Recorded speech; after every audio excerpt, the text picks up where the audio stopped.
सिद्धू मूसेवाला दे कतल मामले दे विच जिन्हां ने गोलियां चलाईयां उन्हां नूं घेरा इस समय पा लिया गया। एक शूटर या कहिए कि एक गैंगस्टर ढेर कर दिता गया है। मैं एक बार फिर तो साफ कर देवां क्योंकि जगरूप रूपा, मनप्रीत मन्नू गुस्सा ते एक होर गैंगस्टर दस्सिया जा रहा कि 3 लोग सी, यानी कि एक उन्हां दा साथी गैंगस्टर सी। 3 गैंगस्टर सी जदों पुलिस ने घेरा पाया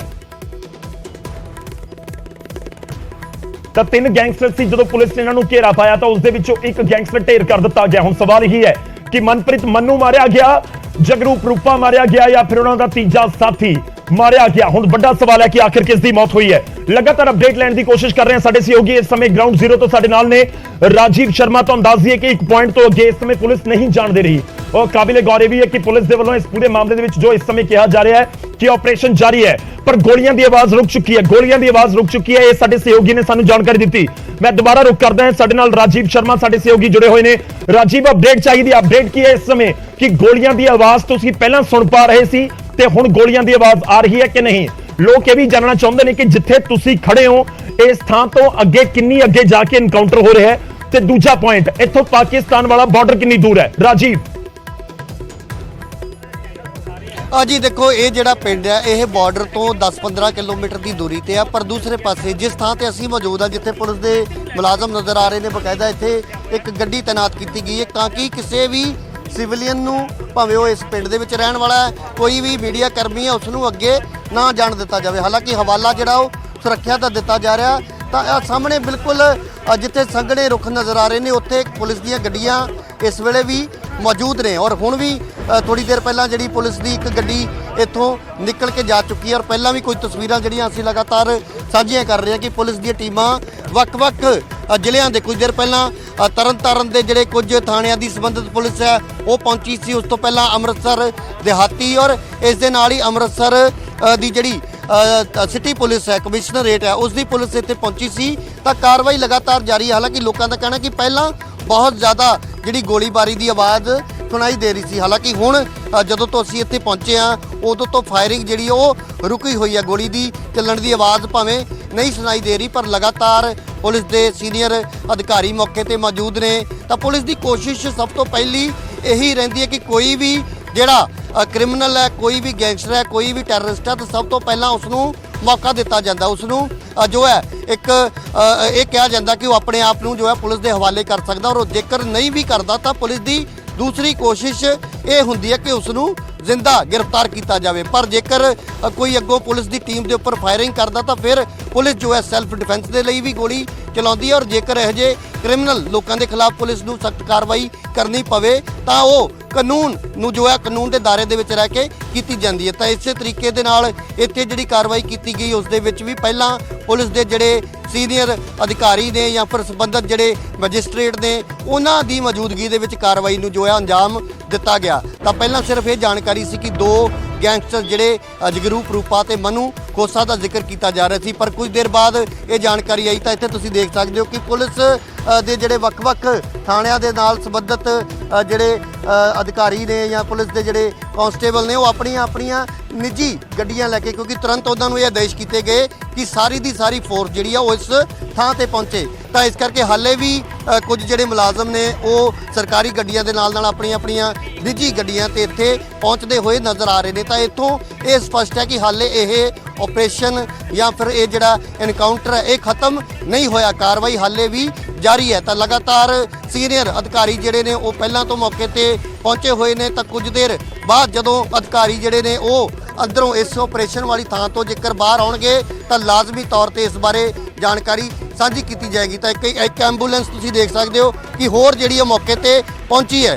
तो ये जिहड़ी पुलिस की तैयारी है इत्थों असीं ये कह सकते हैं कि कोई वड्डी खबर जिहड़ी है वड्डी जानकारी कुछ देर बाद जरूर इत्थों निकल के आएगी, क्योंकि हुण तक ये जानकारी मिली कि एक जिहड़ा उन्हां चों गैंगस्टर सी या एक बदमाश या उन्हां दा जिहड़ा भी साथी सी उसनूं पुलिस ने मारिया। तो उसकी की बैकग्राउंड है, की उसका नाम है, इस बारे थोड़ी देर बाद पुलिस वालों स्पष्ट किया जाएगा। पर फिलहाल किसी नूं भी अगे नहीं जाण दिता जा रहा। तुसीं देखिया कि जिहड़ियां पुलिस दीयां गड्डियां ने उस तो इलावा एंबूलेंसिस जिहड़ियां ने उन्हां नूं ही जाण दिता जा रहा। तो लोकां नूं उन्हां दी सुरक्षा का हवाला दिता जा रहा, क्योंकि उन्हां दा कहना कि अगे जिस तरीके दे नाल पुलिस वालों तैयारी की गई है तो एकदम जेकर फायरिंग होंदी है तो किसी ਆਮ ਨਾਗਰਿਕ ਨੂੰ ਉਸ ਦੇ ਨਾਲ ਕੋਈ ਨੁਕਸਾਨ ਨਾ ਪਹੁੰਚੇ, ਇਸ ਕਰਕੇ ਉਹਨਾਂ ਨੂੰ ਅੱਗੇ ਨਹੀਂ ਜਾਣ ਦਿੱਤਾ ਜਾ ਰਿਹਾ। ਇਹ ਹਦਾਇਤ ਕੀਤੀ ਜਾ ਰਹੀ ਕਿ ਉਹ ਇੱਥੇ ਰੁਕਣ। ਕੁਝ ਦੇਰ ਬਾਅਦ ਜਦੋਂ ਅੱਗੇ ਜਿਹੜੇ ਅਧਿਕਾਰੀ ਮੌਜੂਦ ਨੇ, ਜੇਕਰ ਉਹ ਉਹਨਾਂ ਨੂੰ ਹਰੀ ਝੰਡੀ ਦਿੰਦੇ ਨੇ ਕਿ ਇਹ ਰਸਤਾ ਖੋਲ੍ਹ ਦਿੱਤਾ ਜਾਵੇ ਤਾਂ ਉਦੋਂ ਖੋਲ੍ਹਿਆ ਜਾਏਗਾ। ਇੱਕ ਵਾਰ ਤਸਵੀਰ ਦਿਖਾ ਦਿਆਂ ਕਿ ਆਸ-ਪਾਸ ਦੇ ਜਿਹੜੇ ਲੋਕ ਨੇ ਉਹ ਵੱਡੀ ਤਾਦਾਦ ਦੇ ਵਿੱਚ ਇਸ ਥਾਂ ਤੇ ਮੌਜੂਦ ਨੇ, ਕਿਉਂਕਿ ਇਹਨਾਂ ਲੋਕਾਂ ਦੇ ਅੱਗੇ ਘਰ ਨੇ, ਕਿਸੇ ਦਾ ਅੱਗੇ ਪਿੰਡ ਹੈ, ਪਰ ਫਿਲਹਾਲ ਉਹਨਾਂ ਨੂੰ ਇੱਥੇ ਇੰਤਜ਼ਾਰ ਕਰਨ ਦੀ ਜਿਹੜੀ ਸਲਾਹ ਹੈ ਉਹ ਦਿੱਤੀ ਗਈ ਕਿ ਅੱਗੇ ਉਹ ਲੋਕ ਨਾ ਜਾਣ। ਤਾਂ ਇਹ ਉਹ ਸੜਕ ਹੈ ਜਿਹੜੀ, ਜਦੋਂ ਅੰਮ੍ਰਿਤਸਰ ਵਾਲੇ ਪਾਸੇ ਦਾ ਅਸੀਂ ਜ਼ਿਕਰ ਕਰੀਏ ਤਾਂ ਭਕਨਾ ਕਲਾ ਪਿੰਡ ਤੋਂ ਇਹ ਘਰਿੰਡੇ ਵਾਲੇ ਪਾਸੇ ਜਾਂਦੀ। ਜਦੋਂ ਅਸੀਂ ਅੰਮ੍ਰਿਤਸਰ ਤੋਂ ਅਟਾਰੀ ਬਾਰਡਰ ਤੇ ਜਾਂਦੇ ਤਾਂ ਘਰਿੰਡਾ ਪੁਲਿਸ ਸਟੇਸ਼ਨ ਜੋ ਹੈ ਉੱਥੇ ਜਾ ਕੇ ਇਹ ਸੜਕ ਨਿਕਲਦੀ ਹੈ। ਔਰ ਇਹ ਹੁਸ਼ਿਆਰ ਨਗਰ ਪਿੰਡ ਹੈ ਜਿੱਥੇ ਇਸ ਵੇਲੇ ਪੁਲਿਸ ਵੱਲੋਂ ਕਾਰਵਾਈ ਕੀਤੀ ਜਾ ਰਹੀ ਹੈ। ਔਰ ਘਰਿੰਡਾ ਤੇ ਭਕਨਾ ਦੇ ਬਿਲਕੁਲ ਵਿਚਕਾਰ ਇਹ ਪਿੰਡ ਹੈ। ਪੁਲਿਸ ਦੀਆਂ ਟੀਮਾਂ ਜਿੱਥੇ ਸਵੇਰੇ ਪਹੁੰਚਦੀਆਂ ਨੇ, ਦਬਿਸ਼ ਦਿੱਤੀ ਜਾਂਦੀ ਹੈ ਔਰ ਲਗਾਤਾਰ ਪੁਲਿਸ ਉਹਨਾਂ ਸਾਰੇ ਗੈਂਗਸਟਰਾਂ ਦੀ ਪੈੜ ਨੱਪਦੀ ਹੋਈ ਨਜ਼ਰ ਆ ਰਹੀ ਸੀ ਜਿਨ੍ਹਾਂ ਦਾ ਸਿੱਧੂ ਮੂਸੇਵਾਲਾ ਕਤਲ ਮਾਮਲੇ ਦੇ ਵਿੱਚ ਕੋਈ ਅਹਿਮ ਰੋਲ ਸੀ। ਉਸ ਤੋਂ ਇਲਾਵਾ ਡੀਜੀਪੀ ਵੀ ਇਹ ਸਪਸ਼ਟ ਕਰ ਚੁੱਕੇ ਨੇ ਕਿ ਗੈਂਗਸਟਰ ਅਤੇ ਜਿਹੜੇ ਨਸ਼ਾ ਤਸਕਰ ਨੇ ਜਾਂ ਨਸ਼ਾ ਵੇਚਣ ਵਾਲੇ ਨੇ, ਨਸ਼ੇ ਦਾ ਕਾਰੋਬਾਰ ਕਰਨ ਵਾਲੇ ਲੋਕ ਨੇ, ਉਹਨਾਂ ਨੂੰ ਕਿਸੇ ਵੀ ਸ਼ਰਤ ਤੇ ਬਖਸ਼ਿਆ ਨਹੀਂ ਜਾਏਗਾ। ਤਾਂ ਉਸੇ ਦਾ ਹੀ ਇਹ ਨਤੀਜਾ ਕਿ ਪੁਲਿਸ ਵੱਲੋਂ ਇੱਕ ਵੱਡੀ ਕਾਰਵਾਈ ਇਸ ਥਾਂ ਤੇ ਆ ਕੇ ਕੀਤੀ ਜਾਂਦੀ ਹੈ। ਰਸਤਾ ਬੰਦ ਹੈ, ਕੁਝ ਲੋਕ ਫਿਰ ਉਸ ਰਸਤੇ ਤੋਂ ਬਾਹਰ ਆਉਂਦੇ ਹੋਏ ਦਿਖਾਈ ਦੇ ਰਹੇ ਨੇ। ਤਾਂ ਉਹਨਾਂ ਦੇ ਨਾਲ ਅਸੀਂ ਗੱਲ ਵੀ ਕਰਨ ਦੀ ਕੋਸ਼ਿਸ਼ ਕਰਦੇ ਹਾਂ ਕਿ ਆਖਿਰਕਾਰ ਭਾਜੀ ਤੁਹਾਡਾ ਇਹੀ ਪਿੰਡ ਹੈ ਭਾਜੀ, ਕੀ ਅੰਦਰ ਕਾਰਵਾਈ ਕੀ ਚੱਲ ਰਹੀ ਹੈ? ਤਾਂ ਇਹ ਉਹ ਲੋਕ ਨੇ ਜਿਹੜੇ ਕਿ ਗੱਲ ਵੀ ਨਹੀਂ ਕਰਨ ਤੋਂ ਜੋ ਹੈ ਗੱਲ ਕਰਨ ਤੋਂ ਕਤਰਾ ਰਹੇ, ਪਰ ਜਦੋਂ ਤੱਕ ਅਧਿਕਾਰਿਕ ਕੋਈ ਜਾਣਕਾਰੀ ਸਾਡੇ ਤੱਕ ਨਹੀਂ ਪਹੁੰਚਦੀ ਅਸੀਂ ਉਦੋਂ ਤੱਕ ਇਹ ਨਹੀਂ ਕਹਿ ਸਕਦੇ ਕਿ ਕਾਰਵਾਈ ਹੁਣ ਕਿਸ ਅੰਜਾਮ ਤੇ ਪਹੁੰਚੀ ਹੈ। ਪਰ ਹੁਣ ਤੱਕ ਦੀ ਜੇਕਰ ਅਸੀਂ ਅਪਡੇਟ ਸਾਂਝੀ ਕਰੀਏ ਤਾਂ ਇੱਕ ਸ਼ਖਸ, ਇੱਕ ਜਿਹੜਾ ਗੈਂਗਸਟਰਾਂ ਦਾ ਸਾਥੀ ਸੀ ਜਾਂ ਉਹਨਾਂ ਦਾ ਇੱਕ ਜਿਹੜਾ ਅਸੀਂ ਕਹੀਏ ਕਿ ਉਹ ਚਾਹੇ ਗੈਂਗਸਟਰ ਵੀ ਹੋ ਸਕਦਾ, ਉਸ ਬਾਰੇ ਹਾਲੇ ਕੁਝ ਦੇਰ ਬਾਅਦ ਸਪਸ਼ਟ ਹੋਏਗਾ। ਪਰ ਇੱਕ ਵਿਅਕਤੀ ਨੂੰ ਜੋ ਹੈ, ਇੱਕ ਨੌਜਵਾਨ ਨੂੰ ਜੋ ਹੈ ਉਹ ਕਿਹਾ ਜਾ ਰਿਹਾ ਕਿ ਮਾਰ ਦਿੱਤਾ ਗਿਆ। ਔਰ ਡੀਜੀਪੀ ਵੱਲੋਂ ਖੁਦ ਇਹ ਜਾਣਕਾਰੀ ਸਾਂਝੀ ਕੀਤੀ ਗਈ ਸੀ ਕਿ ਜੋ ਦੋ ਗੈਂਗਸਟਰ ਨੇ ਉਹਨਾਂ ਨੂੰ ਜੋ ਹੈ ਗ੍ਰਿਫਤਾਰ ਕਰਨ ਦੇ ਲਈ ਹੀ ਪੁਲਿਸ ਦੀਆਂ ਟੀਮਾਂ ਇੱਥੇ ਪਹੁੰਚੀਆਂ ਸੀ। ਤਾਂ ਰਸਤਾ ਫਿਲਹਾਲ ਬੰਦ ਕੀਤਾ ਗਿਆ ਔਰ ਕਾਰਵਾਈ ਜਿਹੜੀ ਅੱਗੇ ਜਾਰੀ ਹੈ। ਪਰ ਗੋਲੀਬਾਰੀ ਜਿਹੜੀ ਆ ਉਹ ਫਿਲਹਾਲ ਰੋਕੀ ਗਈ ਹੈ। ਉਸ ਦੇ ਪਿੱਛੇ ਕੀ ਵਜ੍ਹਾ ਹੈ, ਕੀ ਕਾਰਨ ਹੈ, ਕੀ ਜਿਹੜੇ ਦੋ ਬਾਕੀ ਲੋਕ ਨੇ ਉਹਨਾਂ ਨੂੰ ਗ੍ਰਿਫਤਾਰ ਕਰ ਲਿਆ ਗਿਆ, ਤਾਂ ਇਹ ਵੀ ਤਸਵੀਰ ਕੁਝ ਦੇਰ ਬਾਅਦ ਸਪਸ਼ਟ ਹੋਣ ਦੀ ਪੂਰੀ ਉਮੀਦ ਹੈ। ਜੀ ਗੌਰਵ। ਬਿਲਕੁਲ, ਤਾਂ ਥੋੜੀ ਦੇਰ ਦੇ ਵਿੱਚ ਪੁਲਿਸ ਹੋਰ ਤਸਵੀਰ ਸਪਸ਼ਟ ਕਰ ਦੇਗੀ। ਫਿਲਹਾਲ ਜੋ ਜਾਣਕਾਰੀ ਸਾਡੇ ਕੋਲ ਹੈ ਕਿ ਇਸ ਸਮੇਂ ਗੋਲੀਬਾਰੀ ਰੁਕੀ ਹੈ, ਕਿ ਇਸ ਦਾ ਮਤਲਬ ਇਹ ਕੱਢਿਆ ਜਾਵੇ ਕਿ ਉੱਥੇ ਗੈਂਗਸਟਰਾਂ ਦੇ ਨਾਲ ਜਿਹੜਾ ਪੂਰਾ ਆਪਰੇਸ਼ਨ ਸੀ ਉਹ ਮੁਕੰਮਲ ਹੋ ਚੁੱਕਿਆ ਹੈ। ਕੁਝ ਹੋਰ ਐਕਸਕਲੂਸਿਵ ਤਸਵੀਰਾਂ ਅਸੀਂ ਆਪਣੇ ਦਰਸ਼ਕਾਂ ਤੱਕ ਪਹੁੰਚਾ ਰਹੇ ਹਾਂ ਔਰ ਜਿਸ ਘਰ ਦੇ ਵਿੱਚ ਡੇਰੇ ਦੇ ਵਿੱਚ ਲੁਕੇ ਹੋਏ ਸਨ ਉਸ ਦੇ ਬਾਹਰ ਕਿਸ ਤਰੀਕੇ ਦਾ ਇਸ ਸਮੇਂ ਮਾਹੌਲ ਹੈ ਉਹ ਵੀ ਤਸਵੀਰਾਂ ਇੱਕ ਹੁਣ ਤੋਂ ਕੁਝ ਸਮੇਂ ਪਹਿਲਾਂ ਦੀਆਂ, ਕੁਝ ਮਿੰਟ ਪਹਿਲਾਂ ਦੀਆਂ ਤਸਵੀਰਾਂ ਨੇ ਜਿਹੜੀਆਂ ਅਸੀਂ ਤੁਹਾਡੇ ਤੱਕ ਪਹੁੰਚਾ ਰਹੇ ਹਾਂ, ਜਿੱਥੇ ਪੁਲਿਸ ਬਹੁਤ ਵੱਡੀ ਗਿਣਤੀ ਦੇ ਵਿੱਚ ਪਹੁੰਚੀ ਹੋਈ ਹੈ। ਕਈ ਐਂਬੂਲੈਂਸ ਵੀ ਉੱਥੇ ਗਈਆਂ ਨੇ ਔਰ ਲਗਾਤਾਰ ਜੋ ਜਾਣਕਾਰੀ ਇੱਕ ਪੁਆਇੰਟ ਤੋਂ ਸਾਡੇ ਤੱਕ ਪਹੁੰਚਾ ਰਹੇ ਨੇ ਰਾਜੀਵ। ਤੁਹਾਨੂੰ ਦੱਸ ਦਈਏ ਕਿ ਮੀਡੀਆ ਨੂੰ ਵੀ ਅੱਗੇ ਜਾਣ ਦੀ ਫਿਲਹਾਲ ਇਜਾਜ਼ਤ ਨਹੀਂ ਦਿੱਤੀ ਜਾ ਰਹੀ। ਜਿਹੜੇ ਪਿੰਡ ਦੇ ਲੋਕ ਨੇ ਉਹ ਪਿੰਡ ਦੇ ਲੋਕਾਂ ਨੂੰ ਵੀ ਘਰਾਂ ਦੇ ਵਿੱਚ ਹੀ ਰਹਿਣ ਦੀ ਹਦਾਇਤ ਪੁਲਿਸ ਦੇ ਵੱਲੋਂ ਦਿੱਤੀ ਗਈ ਹੈ।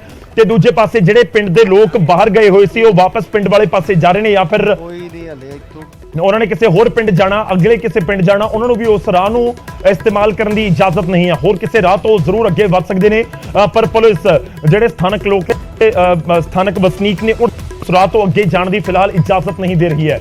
ਉਸ ਵਾਲੇ ਪਾਸੇ ਤੋਂ ਲੋਕ ਕੁਝ ਜ਼ਰੂਰ ਆ ਰਹੇ ਨੇ ਪਰ ਦੂਜੇ ਪਾਸੇ ਜਾਣ ਦੀ ਇਸ ਸਮੇਂ ਇਜਾਜ਼ਤ ਨਹੀਂ ਹੈ ਔਰ ਕੋਸ਼ਿਸ਼ ਅਸੀਂ ਕਰ ਰਹੇ ਹਾਂ ਕਿ ਹੋਰ ਤੁਹਾਡੇ ਤੱਕ ਅਪਡੇਟ ਪਹੁੰਚਾ ਸਕੇ। ਇੱਕ ਗੈਂਗਸਟਰ ਦੇ ਮਾਰੇ ਜਾਣ ਦੀ ਖਬਰ ਹੈ, 3 ਗੈਂਗਸਟਰਾਂ ਦਾ ਜ਼ਿਕਰ ਹੋ ਰਿਹਾ ਹੈ। 2 ਸਿੱਧੂ ਮੂਸੇਵਾਲਾ ਦੇ ਕਤਲ ਦੇ ਵਿੱਚ ਸ਼ਾਮਲ ਸੀ ਜਿਨ੍ਹਾਂ ਦੇ ਵੱਲੋਂ ਗੋਲੀਆਂ ਚਲਾਈਆਂ ਗਈਆਂ, ਇੱਕ ਜਗਰੂਪ ਰੂਪਾ ਤੇ ਦੂਜਾ ਮਨਪ੍ਰੀਤ ਮੰਨੂ ਕੁੱਸਾ ਤੇ ਤੀਜਾ ਉਹਨਾਂ ਦਾ ਸਾਥੀ। 3 ਗੈਂਗਸਟਰ ਸੀ ਜਿਨ੍ਹਾਂ ਦੇ ਵਿੱਚੋਂ ਇੱਕ ਗੈਂਗਸਟਰ ਨੂੰ ਢੇਰ ਕਰ ਦਿੱਤਾ ਗਿਆ ਹੈ ਇਸ ਐਨਕਾਊਂਟਰ ਦੇ ਵਿੱਚ। ਹੁਣ ਤੱਕ ਪੁਲਿਸ ਦੇ ਵੱਲੋਂ ਇਹ ਜਾਣਕਾਰੀ ਹੈ ਕਹੀਏ ਕਿ ਸਾਡੇ ਟਾਪ ਸੋਰਸਿਸ ਫਿਲਹਾਲ ਇਹ ਜਾਣਕਾਰੀ ਦੇ ਰਹੇ ਨੇ ਕਿ 3 ਦੇ ਵਿੱਚੋਂ ਇੱਕ ਗੈਂਗਸਟਰ ਤਾਂ ਢੇਰ ਕਰ ਦਿੱਤਾ ਗਿਆ ਹੈ ਪਰ ਦੂਜੇ ਪਾਸੇ 3 ਦੇ ਵਿੱਚੋਂ ਗੈਂਗਸਟਰ ਕਿਹੜਾ ਢੇਰ ਹੋਇਆ ਹੈ, ਕਿ ਮਨਪ੍ਰੀਤ ਮੰਨੂ ਕੁੱਸਾ ਦਾ ਐਨਕਾਊਂਟਰ ਕਰ ਦਿੱਤਾ ਗਿਆ ਹੈ ਜਾਂ ਫਿਰ ਜਗਰੂਪ ਰੂਪਾ ਜਾਂ ਫਿਰ ਉਹਨਾਂ ਦਾ ਸਾਥੀ। 3 ਦੇ ਵਿੱਚੋਂ ਕੌਣ ਕਿਸ ਦਾ ਐਨਕਾਊਂਟਰ ਹੋਇਆ ਹੈ ਇੱਕ ਵੱਡਾ ਸਵਾਲ ਇਸ ਸਮੇਂ ਜ਼ਰੂਰ ਹੈ। ਪਰ ਪੁਲਿਸ ਫਿਲਹਾਲ ਅਧਿਕਾਰਿਕ ਤੌਰ ਦੇ ਉੱਤੇ ਇਸ ਮਾਮਲੇ ਦੇ ਵਿੱਚ ਕੁਝ ਨਹੀਂ ਬੋਲ ਰਹੀ ਹੈ।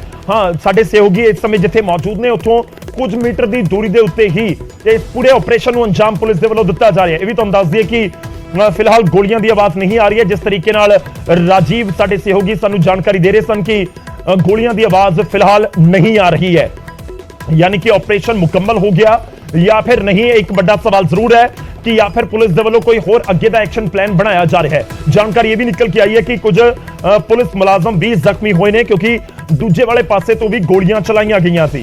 हुण सवाल ये है कि जेकर दूजे पासे तो भी गोलियां चलाईयां गईयां ਤਾਂ ਕਿਹੜਾ ਹਥਿਆਰ ਸੀ ਜਿਸ ਦਾ ਇਸਤੇਮਾਲ ਕੀਤਾ ਗਿਆ?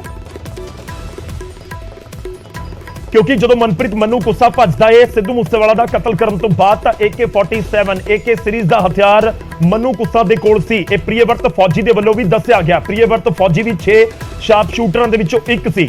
ਤਾਂ ਹੁਣ ਇਹ ਜ਼ਰੂਰ ਇਸ ਸਮੇਂ ਸਵਾਲ ਉੱਠ ਰਹੇ ਨੇ ਕਿ ਮਨਪ੍ਰੀਤ ਮੰਨੂ ਕੁੱਸਾ ਜਾਂ ਫਿਰ ਜਗਰੂਪ ਰੂਪਾ, ਕਿਉਂਕਿ ਮਨਪ੍ਰੀਤ ਮੰਨੂ ਕੁੱਸਾ ਦੇ ਕੋਲ AK ਸੀਰੀਜ਼ ਦਾ ਹਥਿਆਰ ਹੋ ਸਕਦਾ ਹੈ ਜਾਂ ਹੋਵੇਗਾ। ਇਹ ਪੁਲਿਸ ਤਕਰੀਬਨ ਮੰਨ ਕੇ ਚੱਲ ਰਹੀ ਸੀ। ਇਸ ਕਰਕੇ ਹੀ ਬਹੁਤ ਵੱਡੀ ਗਿਣਤੀ ਦੇ ਵਿੱਚ ਪੁਲਿਸ ਮੁਲਾਜ਼ਮ ਉੱਥੇ ਪਹੁੰਚੇ ਤੇ ਇਸ ਪੂਰੀ ਜਿਹੜੀ ਆਪਰੇਸ਼ਨ ਐਨਕਾਊਂਟਰ ਹੈ ਉਸ ਨੂੰ ਅੰਜਾਮ ਦਿੱਤਾ ਗਿਆ ਹੈ। ਜਿਵੇਂ ਰਾਜੀਵ ਸਾਡੇ ਸਹਿਯੋਗੀ ਜਾਣਕਾਰੀ ਦੇ ਰਹੇ ਸਨ ਕਿ ਜਿਹੜੇ ਨੇੜੇ ਦੇ ਪੁਲਿਸ ਦੀ ਫੋਰਸ, ਹੋਰ ਵੱਖ-ਵੱਖ ਨੇੜੇ ਦੇ ਜਿਹੜੇ ਪੁਲਿਸ ਸਟੇਸ਼ਨ ਨੇ ਉਹਨਾਂ ਨੂੰ ਵੀ ਉੱਥੇ ਸੱਦ ਲਿਆ ਗਿਆ ਔਰ ਫੌਰੀ ਤੌਰ ਦੇ ਉੱਤੇ ਕਿਹਾ ਗਿਆ ਕਿ ਤੁਸੀਂ ਜਿਹੜਾ ਭਕਨਾ ਕਲਾ ਪਿੰਡ ਆ ਉੱਥੇ ਪਹੁੰਚੋ। ਜਿਹੜੇ ਪੁਲਿਸ ਅਧਿਕਾਰੀਆਂ ਨੂੰ ਉੱਥੇ ਸੱਦਿਆ ਗਿਆ ਤਾਂ ਉਹ ਵੀ ਆਪਣੇ ਵਹੀਕਲ ਤੇ ਵੀ ਕੁਝ ਪੁਲਿਸ ਵਾਲੇ ਉੱਥੇ ਜਾਂਦੇ ਹੋਏ ਨਜ਼ਰ ਆਏ ਨੇ। ਕੁਝ ਪੁਲਿਸ ਦੀਆਂ ਗੱਡੀਆਂ ਵੀ ਅੰਦਰ ਜਾਂਦੀਆਂ ਹੋਈਆਂ ਨਜ਼ਰ ਆਈਆਂ ਨੇ। ਹੋਰ ਅਪਡੇਟ ਲੈਣ ਦੀ ਕੋਸ਼ਿਸ਼ ਕਰਾਂਗੇ ਕੁਝ ਹੀ ਪਲਾਂ ਦੇ ਵਿੱਚ। ਇੱਕ ਵਾਰ ਫਿਰ ਤੋਂ ਸਾਡੇ ਸਹਿਯੋਗੀ ਸਾਡੇ ਨਾਲ ਜੁੜਨਗੇ, ਰਾਜੀਵ ਸ਼ਰਮਾ, ਔਰ ਥੋੜੀ ਦੇਰ ਦੇ ਵਿੱਚ ਸਾਡੀ ਇੱਕ ਹੋਰ ਟੀਮ ਵੀ ਇਸ ਪੂਰੀ ਲੋਕੇਸ਼ਨ ਦੇ ਉੱਤੇ ਪਹੁੰਚ ਰਹੀ ਹੈ। ਸਾਡੇ ਸਹਿਯੋਗੀ ਗਗਨ ਥੋੜੀ ਦੇਰ ਦੇ ਵਿੱਚ ਪਹੁੰਚਣਗੇ ਲੋਕੇਸ਼ਨ ਦੇ ਉੱਤੇ ਔਰ ਪੰਕਜ ਕਪਾਹੀ ਲਗਾਤਾਰ ਇਸ ਖਬਰ ਦੇ ਉੱਤੇ ਜਾਣਕਾਰੀ ਦੇ ਰਹੇ ਨੇ। ਔਰ ਇਸ ਸਮੇਂ ਸਾਡੇ ਨਾਲ ਸਾਡੇ ਸਹਿਯੋਗੀ ਮਨੋਜ ਰਾਠੀ ਵੀ ਜੁੜ ਚੁੱਕੇ ਨੇ। ਮੈਂ ਮਨੋਜ ਦਾ ਰੁਖ ਕਰਦਾ ਇੱਕ ਵਾਰੀ। ਮਨੋਜ, ਕੀ ਕੁਝ ਇਸ ਸਮੇਂ ਤੁਹਾਡੇ ਕੋਲ ਜਾਣਕਾਰੀ, ਪੁਲਿਸ ਸੋਰਸਿਸ ਕੀ ਜਾਣਕਾਰੀ ਦੇ ਰਹੇ ਨੇ?